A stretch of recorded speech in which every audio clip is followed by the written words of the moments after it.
नमस्कार दर्शकों, मैं हूं आपका होस्ट एंड दोस्त आर के शर्मा और आप देख रहे हैं जी टाइम्स न्यूज 24 लाइव। आज के मुख्य समाचार। टिकट पर चुनाव लड़ने वाले सोमनाथ भारती ने यह दावा किया कि यदि केंद्र में नरेंद्र मोदी तीसरी बार प्रधानमंत्री बने तो वे अपना सिर मुंडवा लेंगे। सोमनाथ भारती ने भी एक्स पर अपने पोस्ट में कहा कि 4 जून को नतीजे आने के बाद सारे एग्जिट पोल गलत साबित होंगे। और एग्जिट पोल से पहले खड़गे ने भी दावा किया कि 295 सीटें जीतेंगे। कांग्रेस अध्यक्ष के घर इंडिया की बैठक भी हुई, 23 नेता इसमें शामिल हुए। ममता बनर्जी नहीं पहुंची। लोकसभा चुनाव के एग्जिट पोल से 1 घंटे पहले कांग्रेस ने इंडिया को कम से कम 295 सीटें मिलने का दावा किया। यह ऐलान गठबंधन की बैठक के बाद किया गया। कांग्रेस अध्यक्ष मल्लिकार्जुन खड़गे ने 1 जून को कहा कि इंडिया की बैठक 2.5 घंटे से ज्यादा चली और उन्होंने बताया कि हमने चुनाव के दौरान हुई कमजोरियों और ताकत पर चर्चा की है। उन्होंने जोर देकर कहा कि इंडिया गठबंधन की 295 और उससे ज्यादा सीटें आएगी, इससे कम तो नहीं आएगी, ये हमने आकलन किया है ना। और एग्जिट पोल के टीवी डिबेट में हिस्सा लेगा इंडिया अलायंस। बैठक के बाद ये फैसला हो गया। एक दिन पहले खबरें आई थी कि डिबेट में शामिल नहीं होंगे, लेकिन विपक्षी गठबंधन इंडिया ने शनिवार को फैसला किया टेलीविजन चैनलों की चर्चाओं में भाग लेंगे। पहले कहा था कि नहीं लेंगे, लेकिन बाद में बैठक के बाद ये निर्णय हुआ कि टीवी चैनलों की डिबेट में चर्चाओं में भाग लिया जाएगा, है ना। और बड़ी खबर है, 4 राज्यों के विधानसभा चुनाव का पोल ऑफ पोल्स भी आ गया। लोकसभा की 542 सीटों के साथ 4 राज्यों आंध्र प्रदेश, ओडिशा, अरुणाचल प्रदेश और सिक्किम विधानसभा के लिए भी वोटिंग खत्म हो चुकी है। अभी तक सिर्फ आंध्र प्रदेश का एग्जिट पोल आया। 4 एग्जिट पोल ने भाजपा, टीडीपी और जनसेना पार्टी के गठबंधन को बहुमत मिलने का अनुमान जताया है। वहीं 2 एग्जिट पोल में YSRCP को बहुमत मिलता दिख रहा है। कांग्रेस को एक भी सीट नहीं मिल रही है ना। और अब आगे बढ़ते हैं बड़ी खबरों में। कॉमर्शियल LPG गैस सिलेंडर 72 रुपए तक सस्ता हुआ है। नया महीना जून का और जून अपने साथ कई सारे बदलाव लेकर आया है। 19 किलो वाला कॉमर्शियल गैस सिलेंडर 72 रुपए तक सस्ता हो गया है। वहीं एविएशन टरबाइन फ्यूल यानी ATF के दामों में कमी आने से घटने से हवाई सफर सस्ता हो सकता है। इसके अलावा अब ड्राइविंग लाइसेंस के लिए भी आप driving test private training centre या ड्राइविंग स्कूल जाकर भी दे सकेंगे। साथ ही पंजाब नेशनल बैंक में जिन लोगों के अकाउंट है और उसमें 3 साल से ज्यादा समय से अगर कोई लेन देन नहीं हुआ है तो जल्द से जल्द आप बैंक में मिलिएगा। वहीं बड़ी खबर है, PM मोदी ने 45 घंटे ध्यान साधना की। विवेकानंद रॉक मेमोरियल में 3 दिन रहे। बाहर आकर संदेश दिया कि जीवन का हर पल देश को समर्पित है। PM मोदी 30 मई की शाम को कन्याकुमारी पहुंचे थे और उन्होंने स्वामी विवेकानंद की प्रतिमा के सामने ध्यान लगाया। PM मोदी ने बाहर आकर संदेश दिया कि फिर से ये संकल्प दोहराता हूँ कि मेरे जीवन का हर पल देश को समर्पित है। मई में GST कलेक्शन कितना हुआ, इसको लेकर भी आंकड़े सामने आ गए। मई महीने के लिए GST कलेक्शन का आंकड़ा आ चुका है और शानदार बढ़ोतरी हुई है। 10% बढ़कर 1.73 लाख करोड़ रुपए के पार पहुंच गया। यानी मई में GST संग्रह 10% बढ़कर 1.73 लाख करोड़ रुपए का हो गया। सालाना आधार पर इसमें 10% की वृद्धि हुई है। वित्त मंत्रालय ने शनिवार को इस तरह की जानकारी शेयर की। बड़ी खबर है, केजरीवाल को 2 जून को जेल जाना होगा। जमानत याचिका पर 5 जून को फैसला आएगा। ईडी ने कहा कि उन्होंने सेहत को लेकर झूठा दावा किया। दिल्ली CM अरविंद केजरीवाल को आज यानी 2 जून को जेल जाना ही होगा। राउस एवेन्यू कोर्ट ने 1 जून को मेडिकल ग्राउंड पर जमानत याचिका पर सुनवाई की। फैसला 5 जून तक के लिए सुरक्षित रख लिया गया है। केजरीवाल ने 7 दिन की जमानत मांगी थी ताकि वे अपने मेडिकल टेस्ट करवा सकें, लेकिन ईडी ने कोर्ट में अपील का विरोध किया। स्वाति मालीवाल ने कहा कि केजरीवाल न मिलने आए, न ही फोन किया। उनके सामने मुझे पीटा गया, फिर भी मदद नहीं की, इससे दुखी हूँ। आम आदमी पार्टी की राज्यसभा सांसद स्वाति मालीवाल ने शुक्रवार को दिल्ली के मुख्यमंत्री अरविंद केजरीवाल को लेकर अपनी निराशा जाहिर की। मालीवाल ने न्यूज एजेंसी NI से कहा कि केजरीवाल आज तक न तो मुझे फोन किया, न ही मुझसे मिलने आए और न ही उन्होंने मेरी कहीं कोई मदद की। हीट स्ट्रोक से 4 दिन में 7 राज्यों में 320 लोगों ने जाने गंवा दी है और इनमें से 25 तो ऐसे कर्मचारी है जो चुनावी ड्यूटी में लगे हुए थे। देश में गर्मी और हीट स्ट्रोक से पिछले 4 दिन में 320 से ज्यादा लोगों ने जाने गंवाई है। 3 दिनों में यूपी में सबसे ज्यादा करीब 100 लोगों की जाने गई है। बिहार में पिछले 3 दिनों में हीट वेव से 69 लोगों की जाने चली गई। पुणे पोर्स केस में नाबालिग आरोपी की मां को अरेस्ट कर लिया गया है। बेटे से ब्लड सैंपल बदलने का आरोप लगा है। पुलिस ने नाबालिग से भी पूछताछ की है ना। और गौतम अडानी भारत के सबसे अमीर कारोबारी बन गए। अडानी ग्रुप के चेयरपर्सन गौतम अडानी एक बार फिर ब्लूमबर्ग बिलियनियर इंडेक्स में भारत के सबसे अमीर आदमी बन गए। रिलायंस इंडस्ट्रीज के चेयरमैन मुकेश अंबानी को पीछे छोड़ दिया।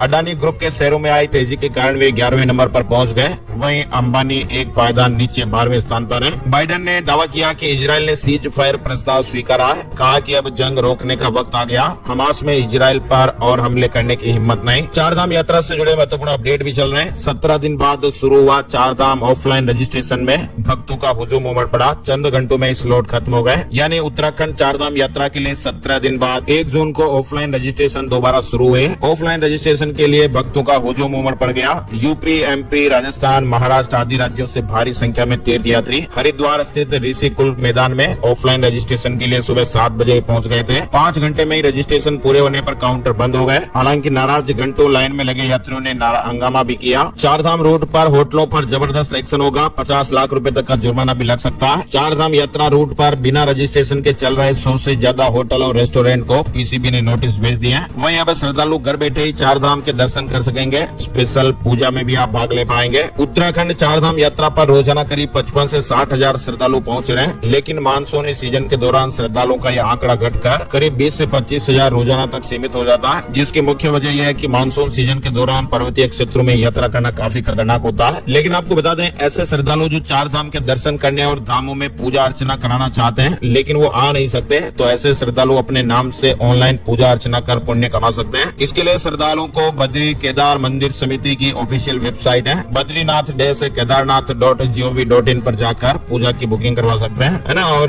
साल 2029 तक 20 देशों में काम करने लगेगा यूपीआई। आरबीआई और एनपीसीआई ने ये प्लान बनाया है। आज का जमाना डिजिटल इंडिया का है और लोग तेजी से ऑनलाइन यूपीआई की मदद से पेमेंट करना भी पसंद कर रहे हैं। छोटे दुकानदार से लेकर बड़े बिजनेसमैन तक लगभग सभी लोग ऑनलाइन पेमेंट को अपनी पहली पसंद मान रहे हैं। अब एक रिपोर्ट सामने आई है जिसमें इस सर्विस को विदेशों में विस्तार करने की बात कही गई है। 2029 तक यूपीआई को 20 देशों तक विस्तारित करने की योजना बनाई गई है ना। और अब शेयर बाजार पर नहीं पड़ेगा अफवाहों का असर। टॉप 100 कंपनियों ने बड़ा फैसला लिया है। मार्केट कैप के हिसाब से टॉप 100 लिस्टेड कंपनियों को 1 जून से अपने संबंध में मेन स्ट्रीम मीडिया में आने वाली किसी भी बाजार से जुड़ी अफवाह की पुष्टि या खंडन करना होगा। माता वैष्णो देवी के भक्तों के लिए भी जरूरी अपडेट आया। कटरा में अब सिगरेट और तंबाकू की बिक्री पर भी पूर्ण प्रतिबंध लग गया है। तीर्थ स्थल की पवित्रता बनाए रखने के लिए निर्णय लिया गया है। माता वैष्णो देवी के आधार शिविर कटरा की पवित्रता बनाए रखने के लिए मांस और शराब के बाद अब सिगरेट और तंबाकू की बिक्री पर भी पूर्ण प्रतिबंध रहेगा। 1 अगस्त से यानी 1 अगस्त से कटरा व यात्रा मार्ग पर सिगरेट और तंबाकू बेचना गैर कानूनी हो जाएगा। महाकाल मंदिर में भस्म आरती की ऑनलाइन एडवांस बुकिंग ओपन हो गई है। अगले 3 महीने के लिए टिकट बुक होगी। उज्जैन में श्री महाकालेश्वर मंदिर में भस्म आरती की ऑनलाइन बुकिंग की विंडो ओपन कर दी गई है। श्रद्धालु अगस्त, सितंबर और अक्टूबर महीने के लिए बुकिंग करा पाएंगे। नई व्यवस्था के तहत पहले आओ पहले पाओ के आधार पर बुकिंग की जाएगी, है ना। और हरियाणा सरकार हाईकोर्ट के आदेश के खिलाफ सुप्रीम कोर्ट जाएगी। सीएम सैनी और खट्टर ने कहा कि लड़ाई नहीं छोड़ेंगे। सरकारी नौकरी में 5% आरक्षण का फैसला रद्द हुआ है, यानी हरियाणा में सरकारी नौकरियों में आर्थिक सामाजिक आरक्षण को पंजाब एंड हरियाणा हाईकोर्ट द्वारा रद्द किए जाने के मामले को सुप्रीम कोर्ट में चुनौती दी जाएगी। इसकी पुष्टि खुद मुख्यमंत्री नायब सैनी ने की है। वहीं रिश्तों में दीवार बन रहा स्मार्टफोन, घर में स्क्रीन टाइम लिमिटेड रखें, रिलेशनशिप बेहतर करें, बच्चों के साथ आउटडोर और सोशल एक्टिविटी भी आजमाइएगा।